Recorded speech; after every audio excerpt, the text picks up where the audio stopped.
샬롬. 우리 같이 인사할까요? 샬롬. 네. 마음도 여러분들의 신체도 하나님의 샬롬 평화 안에 거하게 되기를 축복합니다.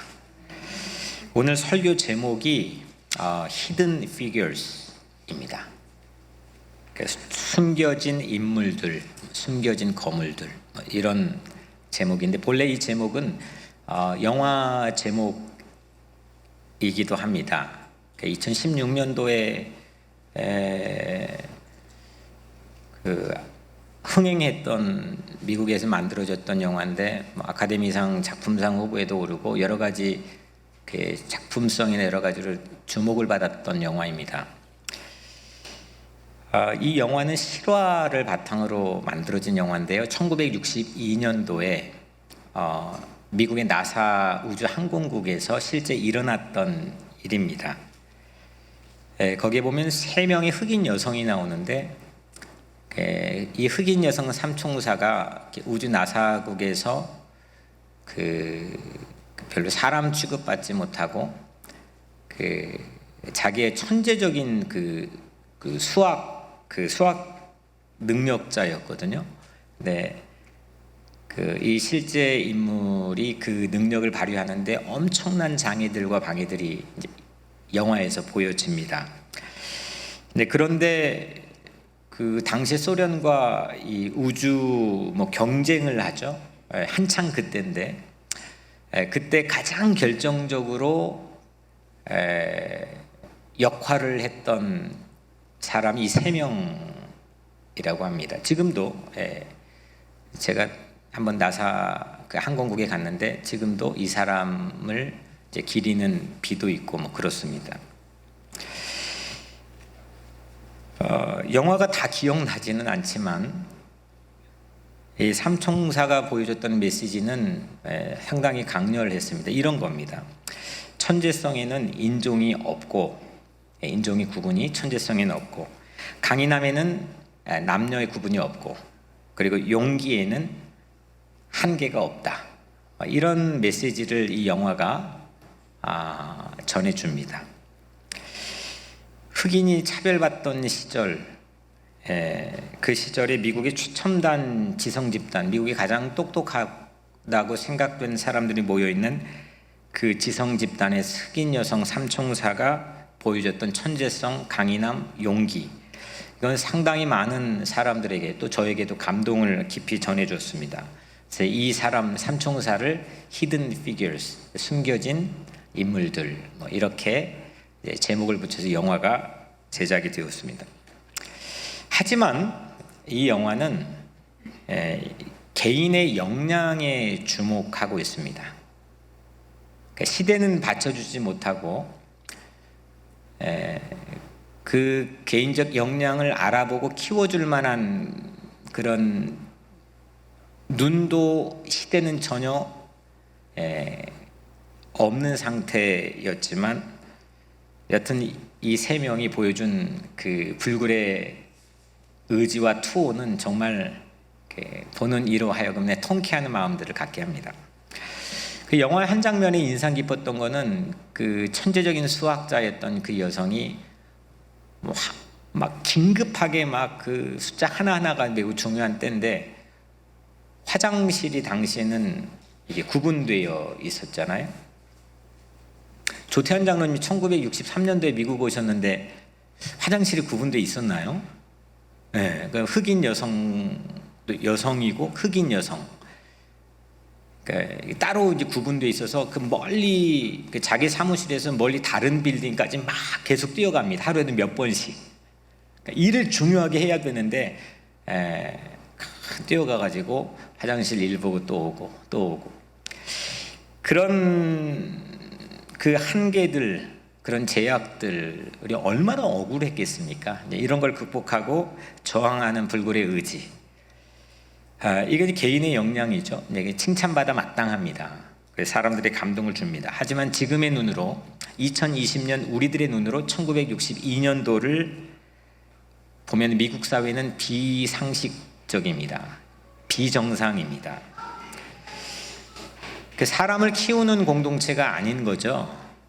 사람을 발굴하고 키우고 격려하는 그런 공동체가 전혀 아닌 겁니다. 지금의 우리 눈으로 그 사회를 보는 건 비상식적이고 1962년도에 살았던 사람들의 눈으로 지금의 상황은 상상이 불가능한 겁니다. 그런데 오늘 본문, 우리가 읽은 본문은 전혀 다릅니다. 오늘 본문에는 지구에서 첫 번째, 역사상 첫 번째 교회라는 게 생겨났는데 그 첫 번째 교회에서 일어났던 실화를 오늘 우리에게 소개하고 있습니다.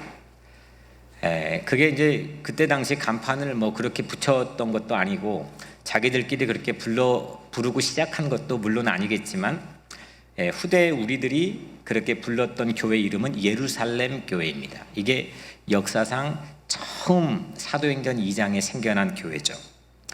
그런데 이 교회에 정말 그 화라산 같은 그런 역동적인 그 역사, 하나님의 역사들이 일어나죠. 뭐 3,000명이 교회 안에 물밀듯이 들어오고 5,000명이 들어오고 이런 부흥의 역사와 동시에 연이어 문제들이 터집니다. 2장의 교회가 사도행전 2장의 교회가 시작이 되고 4장에 처음 문제가 이제 일어나는데 당시 그 교회에 그 담임하는 뭐 목사와 같은 역할을 했던 2명의 사도가 감옥에 갑니다. 투옥이 됩니다. 그리고 재판을 받습니다. 이유는 성전의 미문에 앉아있던 선천적인 안진뱅이를 고쳐준 게 발단이 되었습니다. 착한 일을 해가지고 감옥 간 겁니다. 외부적인 박해인 거죠. 초대교회, 첫 번째 교회에 그 타격을 줬던 외부적 박해입니다. 이게 4장의 재판의 기록, 재판에서 이루어졌던 모든 대화들까지 고스란히 다 담겨 있습니다. 5장에는 약간 좀 창피한 이 초대교회 모습인데 어떤 문제가 터지냐면 아나니아와 삽비라의 재정 유용 문제가 터집니다. 정말 좀 감췄으면 하는 문제인데 이걸 고스란히 다 내놓고 그걸 해결해 나가는 모습들을 보여주죠. 4장, 5장, 오늘 6장에서도 또 문제가 터집니다. 6장에 터진 문제가 오늘 우리가 읽은 이야기인데요. 어떤 얘기인지 그 사연을 1절에서 공개하죠. 그때의 제자가 더 많아졌는데 헬라파 유대인들이 자기의 과부들이 매일의 구제에 빠짐으로 히브리파 사람을 원망하니, 이게 이슈입니다. 예루살렘의 교회는 제자가 더 많아졌다라고 하는 데서 우선은 더 많아졌으니까 수적인 그 양적인 부흥이 일어난 거고, 제자, 예수를 따르기로 결단한 제자들의 숫자가, 제자들이 많아졌다는 거니까 그거는 질적 퀄리티에서도 비약적인 도약을 한 거죠. 근데 이렇게 엄청난 이 비약적인 도약과 동시에 그 교회 안에서 오늘 6장에 보여준 문제는 갈등입니다. 교인들 간의 갈등입니다. 헬라파 유대인들이 원망을 했습니다. 이 원망의 내용은 히브리파 과부들에 비해서 헬라파 과부들이 구제의 소외가 되었다는 내용이었죠. 헬라파, 그러면 우리 헬라파 유대인과 히브리파 유대인들이 누군지는 좀 정체를 알아봐야 되겠죠. 먼저 헬라파 유대인들은 그 헬라와 그리스는 동일어입니다. 이제 헬라파 유대인들은 유대인이긴 유대인인데 그리스어를 모국어로 사용하는 사람들입니다. 그러니까 이 사람들은 해외에서 태어났거나 또 아니면 이스라엘에 살다가 해외로 이민을 갔거나 이런 사람들이 다시 예루살렘으로 와서 그 교회에 예수를 믿고 신자가 된 사람들을 헬라파 유대인들이라고 부릅니다. 그러니까 이 사람들은 그러니까 뭐 우리식으로 말하자면 해외파입니다. 해외 물먹은 해외파들이고, 히브리파 유대인들은 유대인들인데 한 번도 이스라엘을 떠나지 않고 그냥 자국에서 히브리어, 그러니까 이스라엘 언어를 모국어로 사용하는 사람들을 히브리파 유대인들이라고 부릅니다. 이 사람들은 일명 국내파라고 부를 수 있겠죠. 그러니까 해외파와 히브리파가 갈등이 생겼습니다. 이 이슈를 여러분들이라면 해결하기 위해서, 이게 이슈가 여러분들의 뭐 가정이나 개인에게 주어졌다고 칩시다. 여러분들이 해결해야 된다고 칩시다. 여러분들에게는 어떤 옵션들, 선택지가 있겠습니까? 어떻게 하겠습니까? 마음으로 한번 생각해 보시고 뭐 대충 이런 거 아니겠습니까? 먼저 첫 번째로 가장 용이한 방법은 사도들이 헬라파 과부들에게 찾아가야 되겠죠. 그래서 실제로 덜 받은 구제 물품, 그 결핍된 구제 물품들을 파악을 해야 되겠죠. 그리고 그걸 채워주면 되겠죠. 그게 가장 용이한 방법이고 뭐 그냥 상식적으로 해야 될 그 방법이겠죠. 그리고 두 번째는 히브리파 과부들도 찾아가 봐야 되겠죠. 너희들이 좀 양보해, 너희들이 좀 배려해, 그렇게 설득해야 되겠죠. 조금 더 한 가지를 덧붙여 본다면 뭐 펀드레이징을 한다든지 또 헌금에 대한 메시지를 전한다든지, 그래서 이 물품 자체가 공급 자체가 적지 않도록 밸런스를 맞춰주는 역할들을 해야 되겠죠. 이게 이제 대충 생각해 볼 수 있는 그런 선택지들입니다. 당시 교회 구조에서 생각할 수 있는 그런 리액션들이죠. 근데 12사도들이 이제 모였습니다. 모여가지고 회의를 했겠죠. 서로 이야기를 한 다음에 기가 막힌 제안을 합니다. 우리 생각하지 못했던 전혀 다른 해결책을 제시합니다.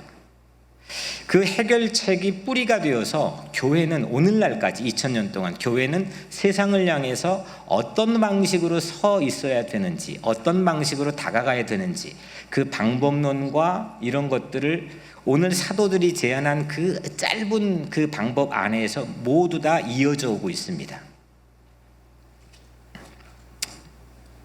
그게 어떤 방법이냐? 2절부터 3절, 4절에 나와 있는데 제가 읽어드릴게요. 우리가, 사도들이 한 말입니다. 사람들을, 제자들을, 교우들을 다 불러 모아놓고 우리가 하나님의 말씀을 제쳐놓고 접대를 일삼는 것이 마땅하지 아니하니 형제들아, 너희 가운데서 성령과 지혜가 충만하여 칭찬받는 사람 7을 택하라. 우리가 이 일을 그들에게 맡기고 우리가 오로지 기도하는 일과 말씀 사역에 힘쓰리라. 이렇게 말했습니다. 이게 사도들의 제안입니다. 뭐 길지 않죠.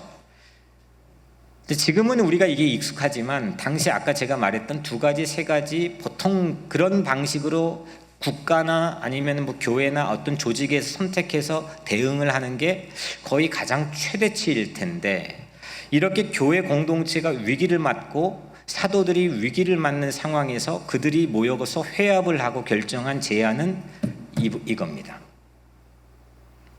우선 먼저 이 위기에서도 그들이 할 일을 놓지 않고 잃어버리지 않았다는 겁니다.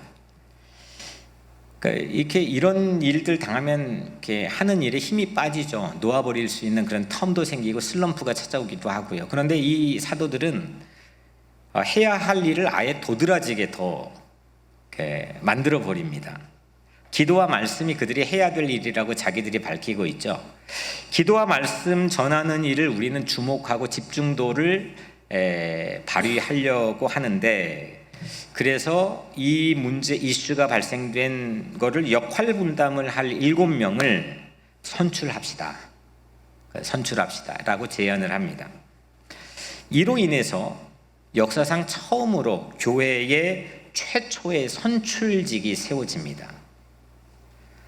본문에는 어디를 봐도 집사라는 말이 없습니다. 보통 이 본문을 우리는 7집사를 뽑는 본문으로 익숙하게 알고 있는데, 어디를 봐도 디컨이라고 하는 집사라는 말이 본문에는 없습니다. 이게 이제 교회 전통에서 이게 집사, 디컨, 디아코노스라고 하는 어근을 가진 집사를 이제 붙인 건데, 하나의 말씀의 그 레퍼런스를 찾자면 사도행전 21장 8절 말씀이 이런 말씀입니다. 7 집사 중 하나인 전도자 빌립. 그러니까 이제 이 빌립과 오늘 이 빌립이 동일 인물이라는 거죠.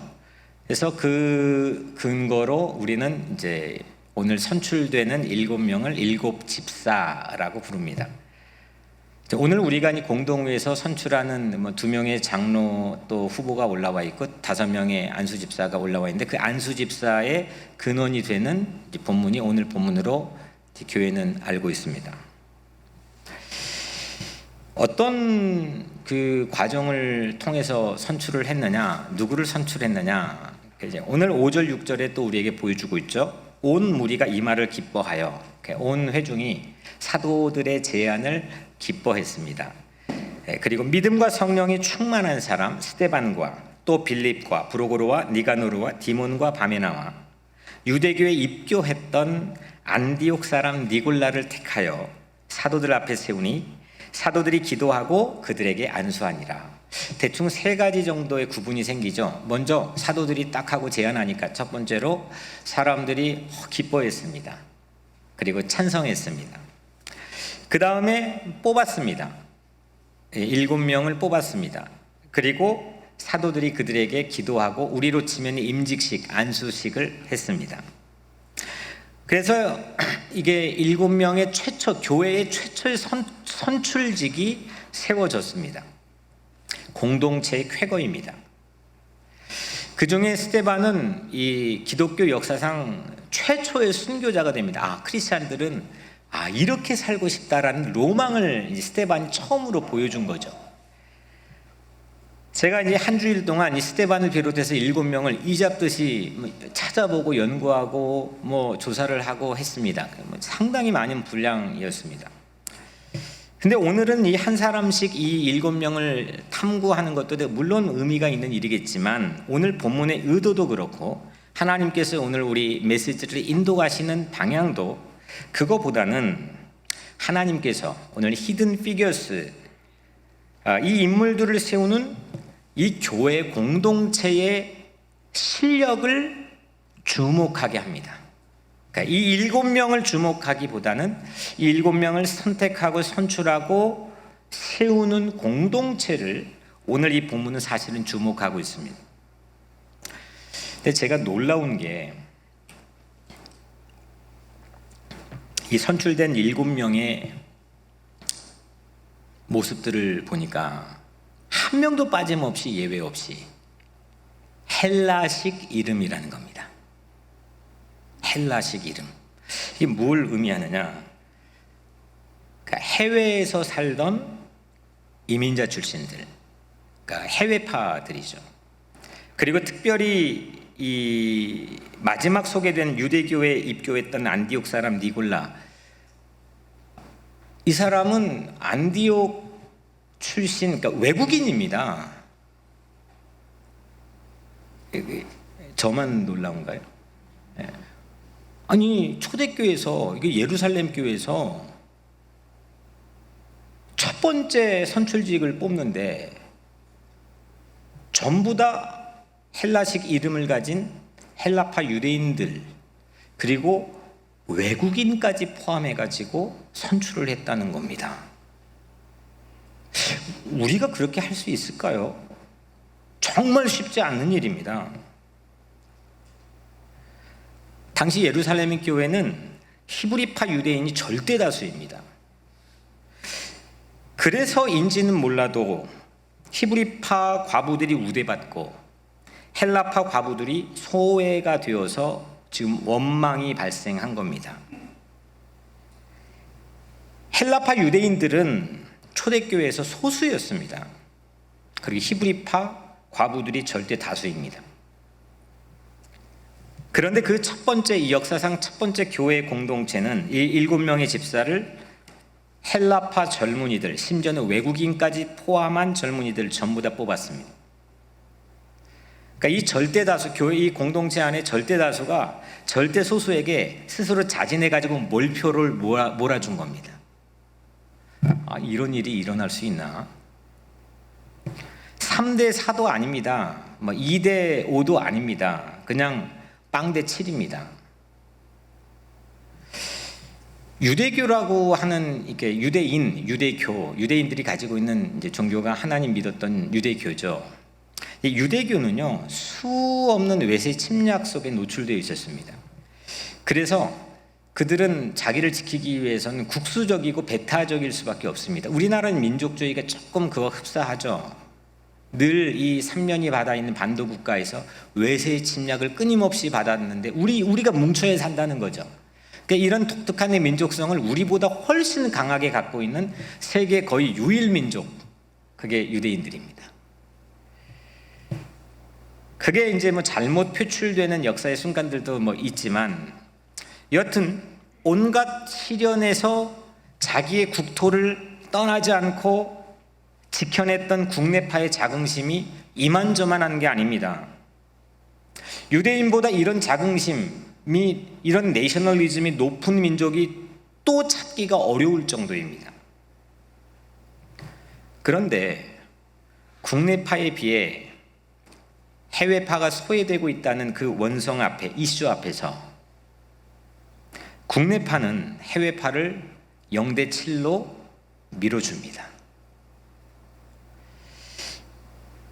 이게 교회죠. 이게 교회죠. 이게 세상에선 도무지 예상이 안 되는 행로를 걷는 교회죠. 국내파가 단 한 사람도 없습니다. 절대 다수에 속해 있는 국내파가 이 7명 가운데 단 한 사람도 없다는 겁니다. 이건 사실 인간 집단의 속성상 불가능에 가까운 겁니다. 안 되는 겁니다. 1대6이라도 한다면 모르겠지만 0대7로 그를 절대 소수에게, 이를테면 여기 지금 뭐 백인 중심 사회고 뭐 그런데 뭐 그냥 한국인을 의도적으로 몰아주겠다, 이게 말도 안 되는, 동화책이나 있을 법한 그런 이야기입니다. 이 교회에서 일어났습니다. 이게 예루살렘 교회의 위대함입니다. 세상의 예상을 보란듯이 깨버린 교회의 선택, 이 교회의 선택이 있었기 때문에 당시엔 한 줌밖에 되지 않았던 교회가 세상을 이끌고 가는 선도력과 지도력이 있었습니다. 교회가 언제 양으로 승부해가지고 세상을 끌고 갔습니까? 그런 적 한 번도 없습니다. 도리어 이게 정치 권력을 가지고 중세시대에 이게 뭐 휘어잡았던 그런 시대에 교회가 부패하고 타락했다는 건 여러분들 잘 알지 않습니까?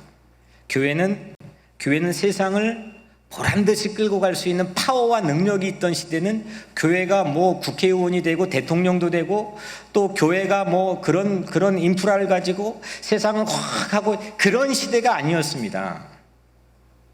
세상에 도무지 예상도 못하고 흉내도 못 내는 그런 예수 그리스도의 영성을 가지고 교회가 선택하고 행동하고 실천할 때 세상은 교회를 두려워했습니다. 그리고 교회를 따라갔습니다.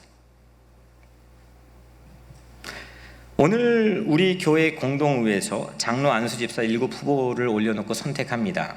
뭐 이게 되고 안 되고의 문제가 아닙니다. 우리에게도 기로입니다. 이런 자리에서 우리는 하나님 앞에, 살아계신 하나님 앞에 우리 교회 저력은 뭔지, 정말 세상을 누룩처럼 하나님의 복음으로 편만하게 펼쳐가고 빛과 소금으로 세상에서 등대 역할을 할 수 있는 뉴욕 우리 교회가 되기 위해서 우리는 어떤 모습을 갖고 있는지. 우리 교회도 어려움이 있을 수 있습니다. 연약할 수 있습니다. 이 초대교회도 이 예수가 지금 승천한 지 그 땅이 뭐 온기가 채 식기도 전처럼 보여지는 그냥 막 뜨거움에 극에 달아있던 그런 시기에서도 이 교회가 어려움이 있었습니다. 하지만 그들은 그 어려움을 공개적으로 공론화하고 내놓고 그거를 하나님의 방법으로, 성경의 방법으로 뚫고 나갔습니다. 그리고 극복했고, 그게 도리어 부흥의 기회가 되었습니다. 플라톤이라고 하는 철학자가 있습니다.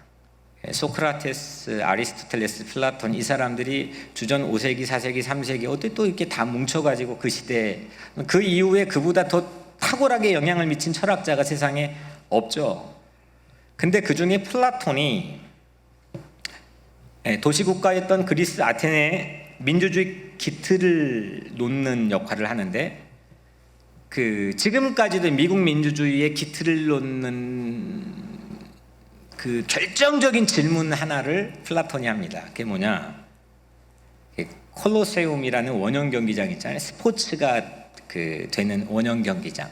그 경기장의 주인이 누구냐? 이 질문을 합니다. 경기장의 주인 누구냐?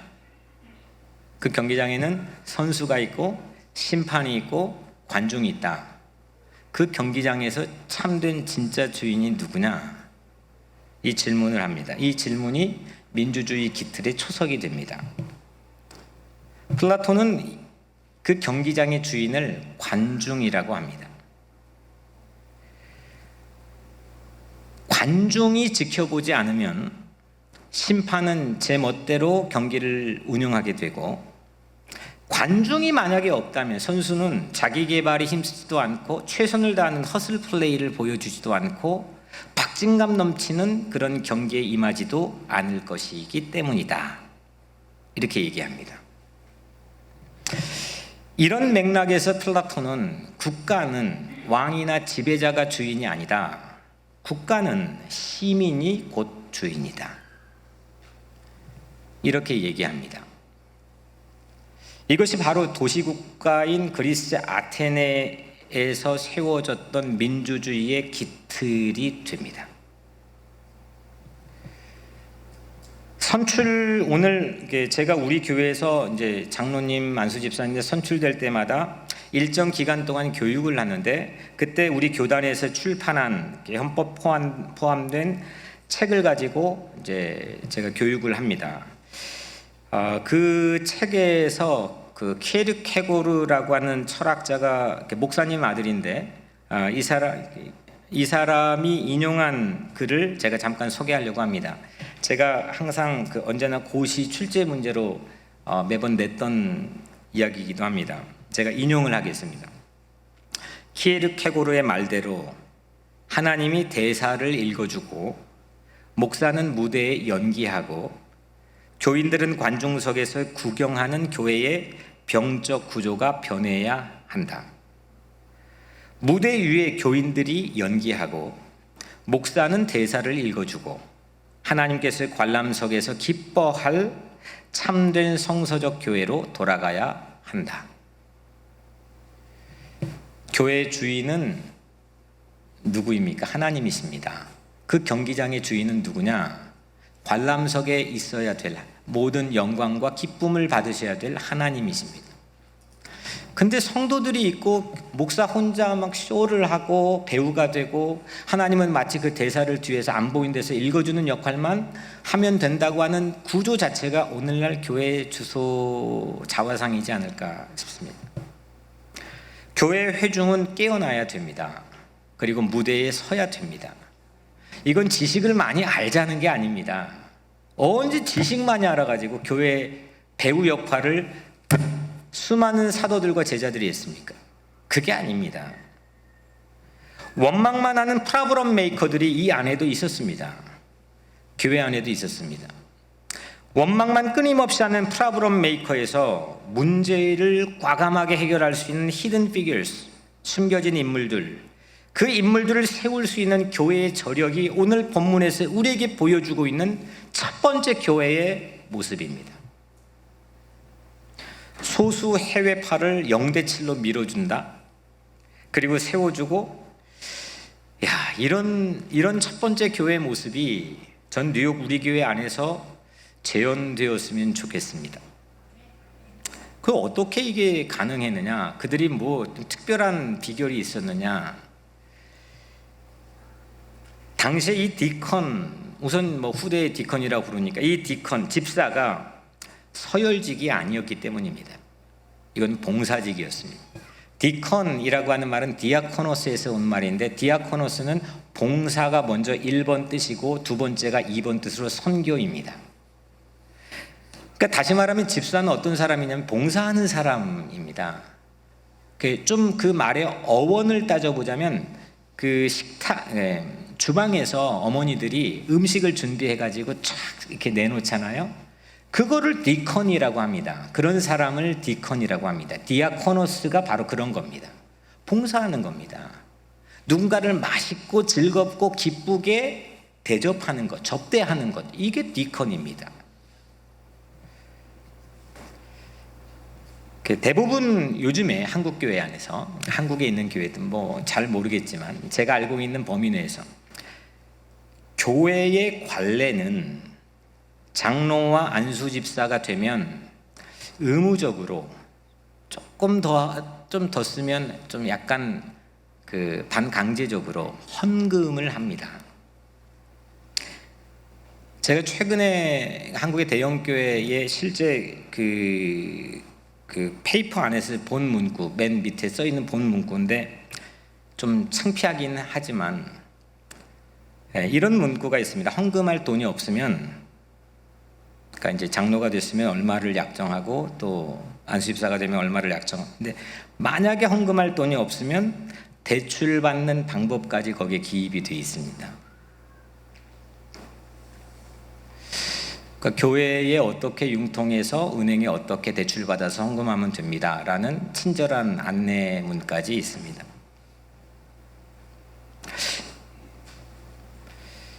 우리 교회에서 지난 10년 동안 우선 이걸 하지 않도록 끊임없이 제안했습니다. 저는 우리 교회가 자랑스럽습니다. 우리 교회가 뭐 가난하다고 돈 없다고 기죽는 성도들이 있는 교회는 아니잖아요. 그걸로 차별받고 그런 걸로 위축되는 교회가 아니잖아요.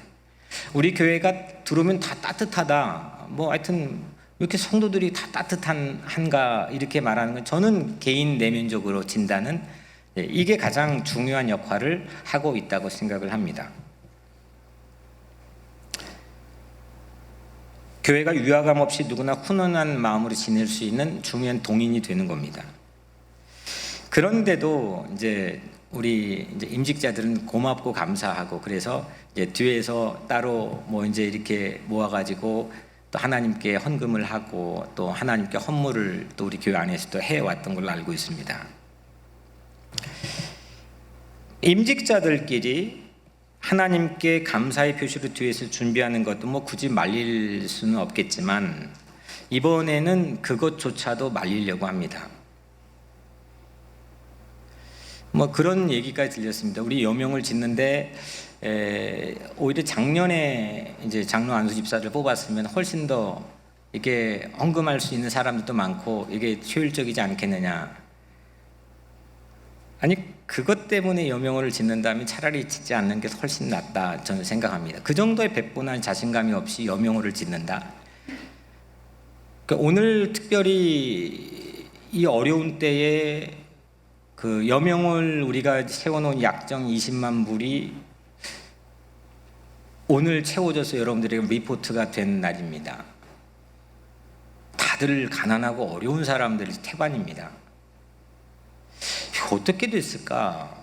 이 어려운 때에 한 끼 먹고 하루 먹고 살기도 벅찬 시절에 이게 한 사람이 한 것도 아니고 십시일반으로 성도들이 어려운 환경에 마음을 모아가지고 하는 거, 이게 정말 하나님의 기적 아니겠습니까? 여러분들이 하신 겁니다. 하나님께서 여러분들을 사용하셨습니다. 이번에는 그것조차도 말리려고 합니다. 절대로 안 된다고 말하려고 합니다. 앞으로도 절대 제가 여기에서 얼마나 목회할지는 모르겠지만 목회하는 상황에서는 정말 쌍수를 들고 말리려고 합니다. 돈을 내야만 장로가 되고 돈을 내야만 안수 집사가 된다는 것 자체가 이미 서열화를 규정하고 있다는 반증 아니겠습니까? 아니 왜 돈을 냅니까? 뭐 물론 헌금이긴 하지만 그걸 조건으로 내는 상황들이 만연된, 솔직히 우리끼리 말하자면 그런 거 아닙니까? 돈을 내서라도 가져야 된다는 건 그건 좋다는 거 아닙니까? 경쟁해야 되겠다는 거 아닙니까? 이미 그것 자체가 서열화를 규정하고 있다고 저는 생각합니다. 만약에 봉사직이라면, 진짜 봉사직이라면, 남들이 쉽게 가지 않는 봉사직이라면, 거꾸로 수고하는 것이 안타깝고 안쓰러워서 그래 교회에서 야 네가 이거 맡았어, 이거 해보려고, 아이고 안쓰러운데 하고 교회에서 오히려 좀 격려금이나 아니면 뭐 격려할 수 있는 상품을 만들어 좀 전달하는 게 훨씬 더 이치에 맞는 것 아니겠습니까? 양희철 목사님 앉아 계시지만 제가 조사해봤습니다. 양희철 목사님 시절에 신학교는 거의 대부분 미달이었습니다. 그건 소명감 없으면 못 가는 때였습니다. 지금은요 10대 1, 13대 1 한국의 모 신학교는요 삼수는 기본입니다. 그러면 그때는 수준이 떨어지고 지금은 올라간 겁니까? 전혀 거꾸로입니다. 안타깝게도 그때는 성직자건 교회건 가장 건강할 때였습니다. 아골골짜기도 어디든지 가겠다는 그런 소명이 살아있었던 시대입니다. 하지만 지금은 수없는 사람들이 경쟁을 뚫고 신학교에 가는 시대이지만 지금 그런 영성을 찾기가 쉽지 않습니다. 비단 목사를 기르는 신학교뿐이겠습니까? 교회 안에서 장로와 안수집사 또 교회 안에 선출직을 하는 그런 우리의 실질적 현주소는 어떻습니까? 그런 세상이 예상하지 못하는 교회만이 예수의 영성을 가지고 세상에 보여주고 내보일 수 있는 그런 당당함 자체가 시대를 선도했던 게 그게 교회입니다. 저는 우리 교회가 그런 교회가 되기를 축복합니다. 뉴욕에 수없는 교회들이 있겠지만 그 교회들을 이끌고 갈 수 있는 사상적이고 정신적이고 영적인 리더 역할들을 우리 교회가 저는 했으면 좋겠습니다. 정말 하나님께서 굳이 내게 봉사할 기회를 주셔서 감사하다고 생각이 든다면 그것이 정말 명예직이 아니라고 정말 확신이 내 마음속에 임직자 마음속에 든다면 개인적으로 하나님께 감사헌금 하십시오. 서열과 차별을 없애고 가난해도 젊어도 연소해도 여성이어도 장애가 있어도 세상에 별 볼 일 없이도 보여줄 것이 없는 세상에서는 그런 삶을 살아도 우리 교회에서만큼은 봉사를 위해서 히든 피겨스를 세워줄 수 있는 저력 있는 교회 공동체가 뉴욕 우리 교회였으면 좋겠습니다. 그 히든 피겨스, 숨겨진 인물을 찾는 영안이 열려져 있는 뉴욕 우리 교회. 물은 높은 곳에서 낮은 곳으로 흐릅니까? 낮은 곳에서 높은 곳으로 흐릅니까? 뭘 좀 당연한 걸 목사가 물어보나. 딱 한 번 제가 어린 시절에 서수남 하청일이 그 TV 광고에 나왔던 한일 자동 펌프는 낮은 곳에서 높은 곳으로 흐르는 건 제가 봤지만 이치상으로 물은 조금의 편차라도 있어야 됩니다. 높은 곳에서 낮은 곳으로 흐르게 되어 있습니다. 교회가 서열화되고 교회가 자꾸 높아지려고 한다면 어떻게 세상에서 높은 교회로 성도가 들어올 수 있겠습니까? 교회는 낮아져야 합니다. 헬라파 유대인들을 히든 피겨스로 세울 줄 아는 그런 국내파 절대 다수의 교회 공동체에 낮아짐이 있을 때 세상은 교회로 물밀듯이 밀려 들어왔습니다. 교회가 이론이 아니라 말일이 아니라 행동과 실천으로 낮은 곳에 서 있어야 되고 낮은 곳을 향해 가야 됩니다. 이게 교회가 살 수 있는 생명줄입니다. 7절 하나님의 말씀이 점점 왕성하여 예루살렘에 있는 제자의 수가 더 심히 많아지고 허다한 제사장의 무리도 이 도에 복종하니라. 사도들의 말씀 사역이 점점 힘이 붙었습니다. 탄력이 붙었습니다. 그리고 그 말씀 앞에 결단했던 제자들의 숫자가 예루살렘의 교회로 밀려들기 시작했고 그 수가 심히 많아졌다고 했습니다. 더 깜짝 까무러치게 저를 놀라게 했던 것은 심지어 제사장 집단도 믿음을 갖고 예수를 믿겠다 하고 교회로 몰려 들어왔습니다.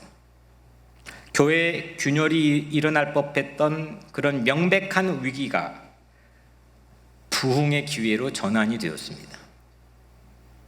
결정적 요인은 7명의 집사를 선출했던 그 공동체의 낮아짐이었고 또 한 가지는 헬라파 유대인 일색으로 선출할 수 있었던 교회의 열린 세계관이었습니다. 세계관이 뭡니까? 어려운 게 아닙니다. 세계관은 세계를 수용할 수 있는 능력입니다. 세계를 바라볼 수 있는 능력, 내 이 조그마한 눈에 세계를 담을 수 있는 능력을 월드뷰, 세계관이라고 합니다. 그 사람의 윈도우로 얼마만큼 볼 수 있느냐, 무엇을 볼 수 있느냐, 이게 세계관이라고 저는 생각합니다. 그런데 오늘 초대교회가 보여준 것, 나와 전혀 다른 사람들을 품을 수 있는 마음의 사이즈, 그 사이즈가 그 교회 안에서 비약적으로 도약했던 게 초대교회 모습이지 않습니까? 예수님이 승천하시기 직전에 마지막 남기신 말씀, 유언과 같은 말씀, 오직 성령이 너희에게 임하시면 너희가 권능을 받고 예루살렘과 온 유대와 사마리아와 땅 끝까지 이르러 내 증인이 되리라. 아멘. 크리스천이 된다는 것은 세계인이 되는 걸 의미합니다. 옹졸하게 내 안에 갇혀 있는 것, 내 교단에 갇혀 있는 것, 내 교회에 갇혀 있는 것, 내 인종에 갇혀 있는 걸 뚫어버리고 세계인이 되는 걸, 크리스찬이 되는 거라고 예수님께서 말씀하셨습니다. 세계인이 되지 않고서는 나와 전혀 다른 땅 끝의 사람을 어찌 교회가 아니면 내가 품을 수 있겠습니까? 땅 끝을 향해서 교회가 낮아질 때, 땅 끝보다 교회가 낮아질 때, 그때 땅 끝을 교회는 품을 수 있게 되는 거죠. 헬라파 유대인 1세기로 7명 전원을 집사로 선출했던 것은 그런 배포와 자신감 결단 아니겠습니까? 야, 땅끝 포함해 세계를 낮은 곳 우리 교회에 품을 수 있다고, 난 그런 다른 크리스찬이 되겠다, 이런 결단이 그날 몰표로 몰아준 거 아니겠습니까? 0대7로. 그랬더니 교회가 부흥했습니다. 더 놀라운 것은 유대교의 수장이었던 유대교입니다. 가장 배타적이고 국수적으로 세계 에이스들인 유대교입니다. 거기에서 가장 대빵 제사장들이 개종을 합니다. 한두 명이 개종했다면 좀 어느 정도 이해가 되겠습니다. 한두 명이. 가끔가다 스님이 교회 목사가 됐다는 간증을 듣긴 하지만 가끔 가뭄에 콩나듯 한두 명이 그랬다면 그랬구나라고 이해가 되겠지만, 오늘 말씀에는 그 제사장들이 집단적으로 예수 믿는 예수교회에 귀의했습니다. 교회에 들어왔습니다. 이게 말이 됩니까?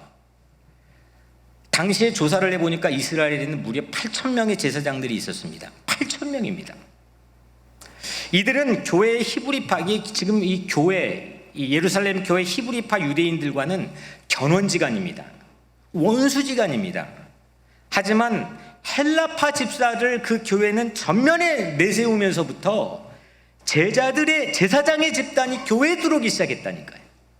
헬라파, 해외파를 내세우면서 정말 생각할 수도 없고 상상할 수도 없는 해외파 유대인들이 교회에 들어오기 시작했습니다.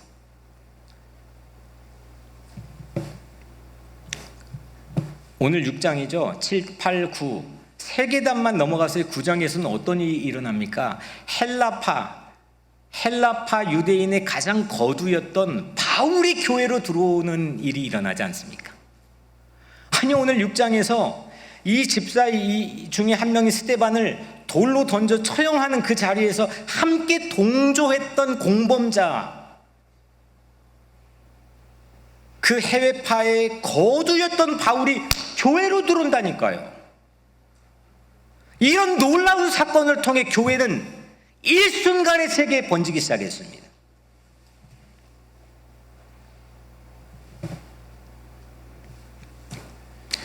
예수님께서는 수없는 히든 피겨스, 숨겨진 인물들을 교회에 세우셨습니다. 여러분들이 그런 분들이 되기를 축복합니다. 십자가의 가장 낮은 곳에 서셨죠. 예수님이 가장 이 땅에서 가장 낮은 곳에 서셨죠. 그렇게 희생했을 때 앞으로 교회가 서야 될 어드레스가 어디인지를 지정해 주신 겁니다. 교회는 십자가 자리에 서야 된다는 거죠. 개인의 역량과 개인기로 교회는 참된 부흥을 맞지 않습니다. 바른 말씀이 선포되고 그 말씀을 낮은 곳을 향해 실천할 때 세상은 교회를 향해 들어왔습니다. 히든 피겨스의 영화는 흑인 여성 삼총사의 역량을, 뛰어난 불굴의 의지와 저항 정신을 감동적으로 우리에게 소개하고 보여주고 있다면, 오늘 성경의 첫 번째 교회, 이 실화는 개인기가 아닌 7명의 히든 피겨스를 출산하고 배출할 수 있다고 하는 그 공동체의 저력을 우리에게 보여주는 겁니다. 7명의 예수 닮은 배우를 키우고 세우고 출산하는 그런 교회가 우리 교회 되면 좋겠습니다. 세계를 향해 열린 7명, 세계관을 가진 7명, 크리스찬 세계관, 크리스찬 월드뷰를 가진, 땅끝까지 가슴에 품고 있는 그런 월드뷰를 가지고 있는 그런 7명, 그런 7명이 비단 오늘뿐만 아니라 앞으로도 이 교회가 끊임없이 히든 카드로 그래 우리는 이거 있다, 그래 우리는 이거 있다, 세상에 언제든지 내보일 수 있는 그런 인재 풀을 가진 그런 교회가 되면 좋겠습니다. 그러면 이 교회가 세상을 움직이는 나침판이 됩니다. 사랑하는 여러분, 7명으로 인해서 제사장들 같은 전혀 반대편의 사람들이 교회에 들어왔습니다. 바울 같은 교회 바깥의 거두, 그도 교회로 들어오는 미라클이 실현되었습니다. 이것이 제 말씀 사역이 품고 있는 꿈입니다. 무인도에 갔더라도 저때 칼을 디밀어도 제 삶에 가장 행복하게 숙명처럼 여기며 살고 있는 설교 사역, 그 말씀 사역 안에 품고 있는 꿈이 바로 이런 사람을 키울 수 있는 그런 교회가, 공동체가 되는 겁니다. 예수님께서 우리를 히든 피겨스로 삼아 교회를 세워주신 것처럼 우리 같은 거를 그 예수님께서 그렇게 세워주신 것처럼 우리 공동체도 이 일을 능히 하실 줄로 믿습니다. 기도하겠습니다.